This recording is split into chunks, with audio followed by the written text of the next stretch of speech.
Uranium periodic table का एक ऐसा एलिमेंट है जो एक्टिनाइट्स ग्रुप का मेंबर है, यानी F ब्लॉक और बाकी एक्टिनाइट्स की ही तरह ये रेडियो एक्टिव भी है। और रेडियो एक्टिव एलिमेंट्स का मतलब तो आप जानते ही हैं, एक ऐसा एलिमेंट जो खत्म होने में बहुत लंबा समय लेता है और इस प्रोसेस में लगातार एनर्जी रिलीज करता रहता है। अपनी इन्हीं स्पेशल प्रॉपर्टीज की वजह से न्यूक्लियर रिएक्टर्स में यूरेनियम फ्यूल का मेन सोर्स है और यूरेनियम फ्यूल का स्मॉल अमाउंट भी 88 टन यानी 88 टन कोयले जितनी इलेक्ट्रिसिटी प्रोड्यूस कर सकता है। इसका केमिकल सिंबल U होता है और इसका एटॉमिक नंबर 92 होता है। यूरेनियम एक सिल्वरी व्हाइट मेटल होता है जो बहुत हार्ड होता है और डेंस भी।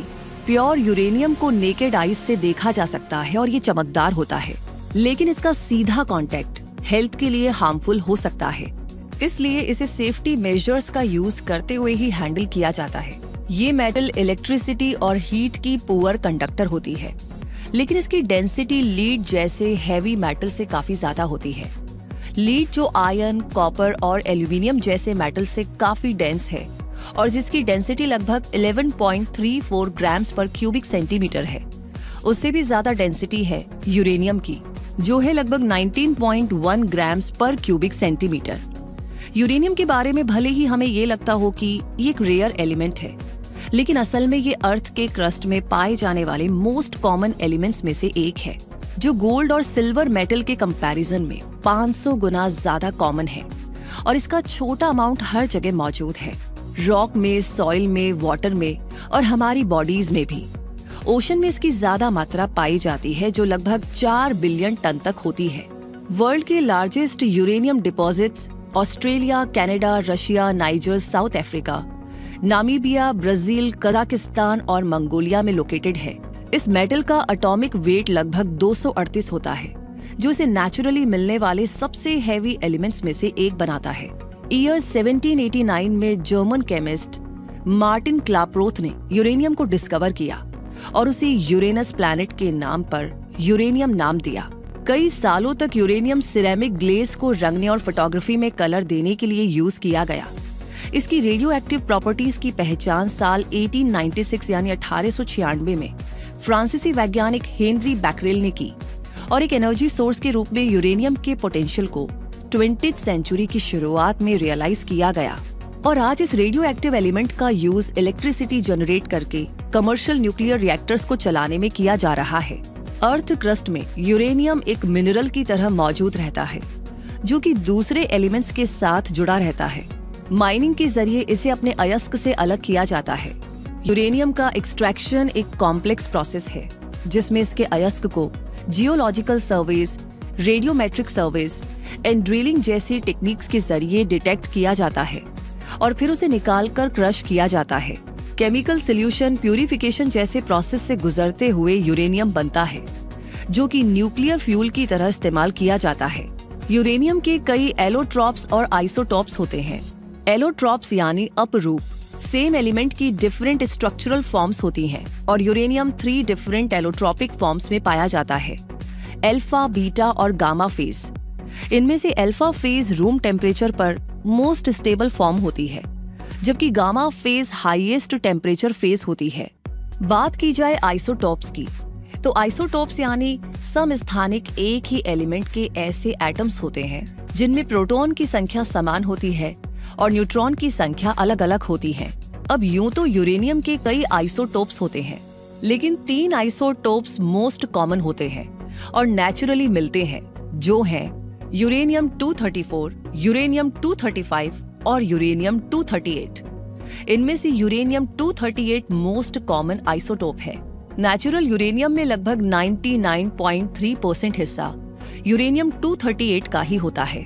परमाणु रिएक्टरों में यूरेनियम 238 को न्यूट्रॉन्स के द्वारा अवशोषित करके प्लूटोनियम 239 में परिवर्तित किया जा सकता है, जो कि एक इम्पोर्टेंट न्यूक्लियर फ्यूल है।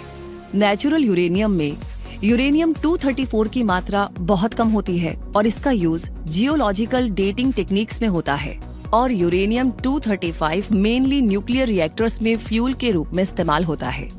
जब यूरेनियम 235 एक न्यूट्रॉन को अवशोषित करता है तो विखंडित हो जाता है, यानी टूट जाता है और बहुत ज्यादा एनर्जी रिलीज करता है। ये एनर्जी भाप पैदा करने के लिए यूज की जाती है, जिसमें टरबाइन चलती है और इलेक्ट्रिसिटी जनरेट होती है। यूरेनियम के इस आइसोटोप का यूज परमाणु हथियार बनाने में भी किया जाता है और साइंटिफिक रिसर्चेज में भी। यानी यूरेनियम के कंस्ट्रक्टिव यूजेस भी होते हैं और डिस्ट्रक्टिव यूजेस भी। ये न्यूक्लियर पावर प्लांट्स में इलेक्ट्रिसिटी जनरेट करने के लिए फ्यूल की तरह यूज होता है। इस प्रोसेस में ये ग्रीन हाउस गैसेस प्रोड्यूस नहीं करता और इस तरह क्लीनर एनर्जी मिक्स बनाने में कंट्रीब्यूट करता है। आपको बता दें कि cleaner energy mix traditional fossil fuels जैसे कोल, ऑयल और गैस की cleaner alternatives, solar, wind, hydro, geothermal और न्यूक्लियर पावर को रेफर करता है। कैंसर के कई टाइप्स को ट्रीट करने के लिए रेडिएशन थेरेपी में यूरेनियम यूज किया जाता है। डिजीज को डायग्नोस करने के लिए न्यूक्लियर मेडिसिन और एक्सरेज जैसी मेडिकल इमेजिंग टेक्निक्स में भी इसे यूज किया जाता है। और रॉक्स और मिनरल्स की एज डिटरमाइन करने की डेटिंग टेक्निक्स में भी इससे इस्तेमाल किया जाता है। तो इतने सारे फायदे हैं यूरेनियम के, लेकिन इसका डिस्ट्रक्टिव साइड भी बहुत ज्यादा घातक है। ये समझना भी जरूरी है, क्योंकि न्यूक्लियर वेपन्स का इम्पोर्टेंट कंपोनेंट है यूरेनियम और न्यूक्लियर वेपन बहुत बड़े स्तर पर तबाही का रीजन बनते हैं। ये हम सभी जानते हैं। इतना ही नहीं, इसकी माइनिंग और मिलिंग से एनवायरनमेंट को भी काफी नुकसान हो सकता है, जैसे soil erosion, deforestation, water pollution और हैबिटेट लॉस।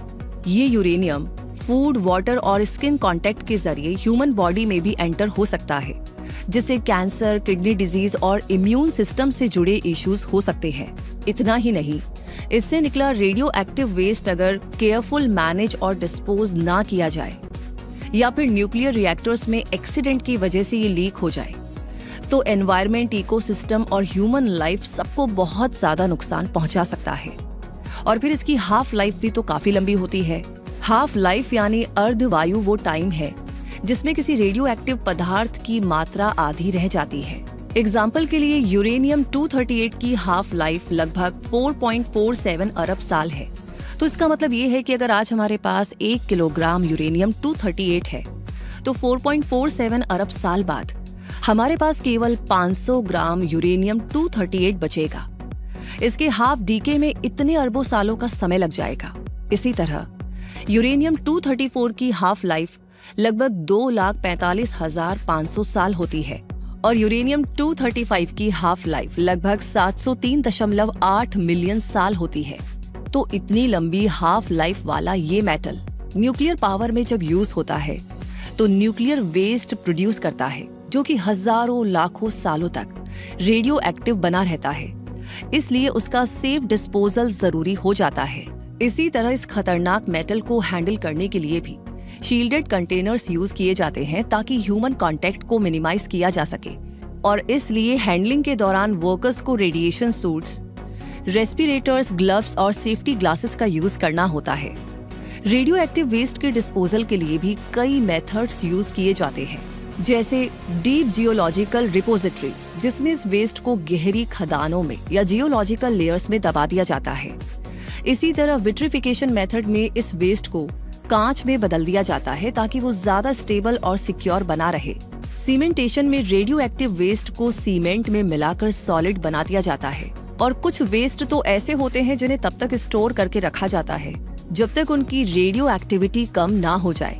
और इसके लॉन्ग टर्म स्टोरेज के लिए ऐसी जगह चूज की जाती है जहां पर ये वेस्ट हजारों सालों तक बायोस्फीयर से अलग रहे, यानी इकोसिस्टम को नुकसान ना पहुंचा सके। इसके हार्मफुल इफेक्ट्स को ध्यान में रखते हुए इसके ऑल्टरनेटिव्स भी खोजे जा रहे हैं, जिनमें थोरियम का नाम शामिल है, जो कि यूरेनियम की तुलना में कम रेडियो एक्टिव वेस्ट प्रोड्यूस करता है। इसके अलावा रिन्यूएबल एनर्जी सोर्सेज जैसे solar power, wind power, hydro power, geothermal power और बायो एनर्जी को भी इसके ऑल्टरनेटिव्स के रूप में कंसीडर किया जा रहा है। तो इस तरह अब आप जान चुके हैं कि यूरेनियम निश्चित रूप से एक पावरफुल एलिमेंट है और एक पावरफुल एनर्जी सोर्स भी, लेकिन इसके यूज से एनवायरनमेंट को नुकसान ना पहुंचे, ये भी बहुत जरूरी है। इसलिए इसके यूज के लिए रेगुलेशंस भी इम्प्लीमेंट होने चाहिए। इसका सेफ वेस्ट डिस्पोजल भी होना चाहिए और इसके ऑल्टरनेट्स में इन्वेस्ट करने की पहल भी होनी चाहिए। यूरेनियम के बारे में जानने में आपने अपना जो समय इन्वेस्ट किया वो कितना यूजफुल रहा, हमें कमेंट सेक्शन में जरूर बताइए। लाइक ऑलरेडी कर दिया है तो इसे सबके साथ शेयर करना बिल्कुल ना भूले बाकी अपना प्यार और सपोर्ट हमें हमेशा की तरह शेयर करते रहिए। और कोई सवाल है, कोई टॉपिक है तो कमेंट सेक्शन में लिख भेजिए, उसका थोड़ा इंतजार कीजिए, बिकॉज एक वीडियो बनाने में पूरी रिसर्च होती है, लिखा जाता है, वॉइस दी जाती है, एडिटिंग होती है, पूरी टीम की मेहनत होती है। तो अपना प्यार सपोर्ट हमेशा की तरह बनाए रखें क्विक सपोर्ट के साथ। मिलेंगे हम जल्दी ही और ऐसी जानकारियों के साथ। तब तक के लिए सब्सक्राइब कर लीजिए क्विक सपोर्ट चैनल को, और हर नोटिफिकेशन आपको मिलता रहे उसके लिए बेल आइकन को प्रेस कर दीजिए। तो तब तक के लिए मैं रूबी पारिक आपसे कहूंगी, हमेशा अपने आप को अपडेट रखें क्विक सपोर्ट के साथ। धन्यवाद।